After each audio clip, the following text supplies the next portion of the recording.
J'étais arrivé à Milan par un après-midi brumeux de 1496, en plein cœur de la Renaissance italienne. La ville vibrait d'une énergie créative qui débordait de ses ruelles étroites et de ses ateliers. Mon destin m'appelait au couvent de Santa Maria del Grassi. Quelque chose m'avait conduit jusque-là, un murmure ancien du temps, une piste que je poursuivais depuis longtemps. Après tout, s'il existait une clé pour percer le plus grand des secrets, elle pouvait être dissimulée dans l'une des énigmes les plus fascinantes de l'histoire, la fresque de la Seine de Léonard de Vinci. Ma mission semblait claire, mais mon véritable objectif restait enfoui dans l'ombre. Qu'allais-je découvrir ?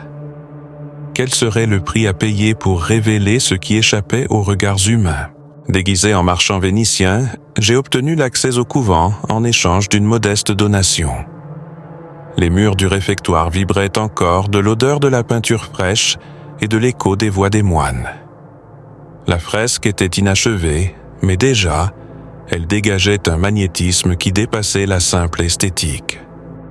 Léonard travaillait avec une obsession presque mystique. Ses mains étaient précises, mais ses yeux, eux, semblaient percevoir bien au-delà du monde tangible. « Vous avez un regard bien curieux pour un marchand », dit-il en remarquant ma présence. Sa voix était posée, mais teintée d'une pointe de suspicion.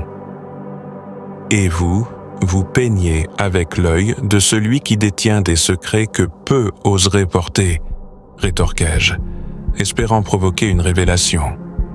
Léonard esquissa un sourire en coin et essuya ses mains sur un chiffon imprégné de pigments.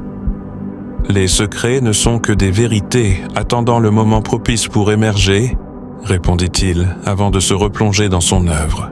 En observant la scène, quelque chose m'intrigua. Ce n'était pas seulement l'harmonie de la composition qui captivait le regard, mais aussi ces détails à peine perceptibles, les gestes des mains, l'inclinaison des visages, le jeu subtil de la lumière et de l'ombre. Chaque apôtre semble porter un secret, murmurai-je à voix haute. Léonard s'arrêta, comme s'il pesait le poids de ma remarque. Ce que vous voyez est ce qui a été offert au monde. Mais ce que vous ne voyez pas, eh bien, cela appartient aux véritables curieux de le découvrir. Je lui demandai la permission d'examiner la fresque de plus près et, à ma grande surprise, il accepta. Je m'approchai, feignant un intérêt purement artistique, alors qu'en réalité, je cherchais les codes cachés dont les rumeurs avaient fait mention. Dans le coin inférieur droit, presque imperceptible, un détail attira mon attention. Un motif étrange sur le tissu d'une nappe peinte. Ce n'était pas une simple ornementation, mais une série de symboles, une forme de code rudimentaire. Pourquoi dissimuler quelque chose d'aussi important là où personne ne le remarquerait, risquai-je à voix haute. Léonard cessa son travail, s'avança lentement vers moi et, d'un ton énigmatique, répondit « Parce que ceux qui ne doivent pas le voir ne le verront jamais. » Cette nuit-là, le sommeil me fut impossible. En utilisant une méthode rudimentaire de miroir, je parvins à déchiffrer une partie du motif caché dans la fresque. Le message qu'il révélait me mena tout droit à l'atelier privé de Léonard. Je le trouvai là, seul, entouré de papiers couverts de schémas anatomiques et d'annotations tracées dans son écriture inversée. Il leva les yeux à mon approche, comme s'il savait déjà pourquoi j'étais venu. « Vous avez réussi à voir, n'est-ce pas ?» demanda-t-il sans détour. « Que signifie tout cela ?» rétorquai-je, tenant dans ma main le papier sur lequel j'avais recopié les symboles. Léonard poussa un profond soupir avant de répondre. « C'est une carte, mais pas une carte de territoire physique. C'est un guide vers la compréhension humaine, vers les liens entre ce que nous savons et ce que nous peignons d'ignorer. » Il m'expliqua alors que la scène était bien plus qu'une simple représentation du dernier repas du Christ. C'était un schéma d'un ordre plus vaste, un système où la science, La spiritualité et le pouvoir de la connaissance s'entrelacent. Chaque geste, chaque objet, chaque figure recelait une double signification, subtilement dissimulée aux yeux de ceux qui n'étaient pas encore prêts à voir. Léonard me révéla alors quelque chose qui n'avait jamais été consigné dans les livres d'histoire. La fresque originale devait contenir un élément supplémentaire, un parchemin qui avait été retiré avant même qu'il ne termine son œuvre. Ce parchemin renfermait la clé pour comprendre non seulement la peinture, mais aussi la véritable nature de ce qui est sacré et profane, dit-il d'une voix empreinte de mélancolie. D'après lui, ce fragment avait été emporté par un émissaire secret du Vatican, craignant que sa révélation ne vienne ébranler les fondements mêmes de l'Église et de la société. À l'aube suivante, je décidai d'agir. Le silence du couvent était absolu, seulement troublé par le murmure du vent s'infiltrant à travers les interstices des vieilles fenêtres. Les indications de Léonard me conduisirent à une salle oubliée, cachée dans les souterrains du bâtiment, accessible par une porte dissimulée derrière une tapisserie usée par le temps. Mes pas résonnaient dans le couloir étroit, faiblement éclairé par la lueur vacillante d'une lampe à huile. Lorsque j'atteignis enfin le coffre de marbre, une étrange énergie semblait en émaner, comme s'il renfermait quelque chose de vivant, de vibrant. En son centre, un mécanisme complexe attirait mon regard, un assemblage de roues et d'engrenages, d'une ingéniosité qui ne pouvait être que l'œuvre d'un esprit comme celui de Léonard. La séquence décryptée à partir des symboles de la scène était la clé. En tournant les rousses selon l'ordre révélé par mon analyse, un déclic profond se fit entendre, suivi d'un souffle d'air, comme si le temps lui-même retenait sa respiration depuis des siècles. À l'intérieur du coffre reposait le parchemin, scellé à la cire et marqué d'un symbole que je reconnus immédiatement. Un triangle contenant un œil en son centre, entouré d'un motif évoquant des orbites célestes. Je le saisis avec précaution, conscient du poids immense qu'il représentait, bien au-delà de sa simple matérialité. En le déroulant, je découvris une écriture énigmatique, un mélange de latin, de grec et d'un langage inconnu, presque extraterrestre dans sa structure. Pourtant, le message central était limpide et profondément troublant. Ce parchemin ne contenait pas seulement un récit de la dernière scène du Christ, mais une révélation sur sa véritable signification.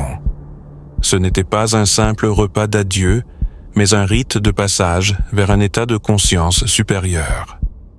Le Christ, selon ce texte, n'était pas seulement un messie spirituel, mais le gardien d'un savoir universel, une vérité fondamentale sur l'interconnexion entre l'homme, le cosmos et le divin. Mais ce qui me bouleversa le plus fut la mention d'un artefact perdu, un objet nommé le cœur d'éther, qui, d'après le texte, possédait le pouvoir de révéler la véritable nature de la réalité. La scène, par sa composition et ses gestes minutieusement calculés, était un véritable plan pour retrouver cet artefact, et le parchemin en était la dernière pièce du puzzle. Mon esprit était envahi par un tourbillon de pensées. Si le contenu de ce parchemin était révélé, il pourrait libérer l'humanité de la peur et des structures de contrôle fondées sur des dogmes. Mais l'autre face de la médaille était tout aussi terrifiante. Il pourrait plonger le monde dans le chaos, ébranlant les croyances qui avaient soutenu des siècles de civilisation. Alors que je réfléchissais, j'entendis des pas résonner dans le couloir. Quelqu'un savait que j'étais là. J'éteignis rapidement ma lampe et me glissai dans l'ombre. 3 hommes entrèrent dans la salle, vêtus d'habits ecclésiastiques, de lourdes croix pendantes à leur cou. Ils avançaient avec une détermination presque militaire. Leurs voix murmuraient des prières, mais leurs regards étaient froids, traquant leurs cibles comme des chasseurs. Je ne pouvais pas me permettre d'être découvert. Pas maintenant. J'attendis qu'ils se concentrent sur leur inspection de la salle et, profitant d'un moment d'inattention, je me faufilai silencieusement hors de la pièce, glissant entre les ombres sans un bruit. De retour à la surface, Je serrais le parchemin contre moi, dissimulé sous mon manteau, et m'éloignais dans le silence de la nuit. Mais un poids pesait sur mon cœur. Que devais-je faire de ce savoir ? Devais-je garder le secret pour protéger l'humanité ou prendre le risque de la libérer au prix de sa propre stabilité ? Je décidai que la seule solution était de cacher à nouveau le parchemin, mais cette fois dans un lieu où personne ne pourrait jamais le retrouver. À l'aube, je retournai dans la salle souterraine et le plaçai à l'intérieur du coffre, en utilisant un nouvel ensemble de symboles que moi seul connaissais pour le sceller définitivement. Avant de quitter le couvent, je rencontrai Léonard une dernière fois. Il se tenait dans la cour, contemplant le ciel. Lorsqu'il me vit, il esquissa un sourire, comme s'il savait déjà quelle décision j'avais prise. « As-tu fait le bon choix ?» demanda-t-il sans attendre de réponse. « J'ai fait le seul choix que le temps m'a permis de faire. » Il hocha doucement la tête, le regard perdu vers l'horizon. Le temps est un cercle voyageur. Ce qui a été caché une fois peut être retrouvé. Mais peut-être qu'alors le monde sera enfin prêt pour la vérité. Ces mots résonnèrent en moi tandis que je quittais le couvent. Je ne portais pas le parchemin avec moi, mais une question me hantait. Et si j'avais fait erreur ? Alors que je marchais dans les rues silencieuses de Milan, je sentis quelque chose dans la poche de mon manteau, un objet dont je ne me souvenais pas avoir pris possession.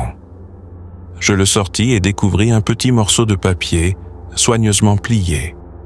Je l'ouvris et y lus une phrase écrite d'une main que je reconnus immédiatement, celle de Léonard.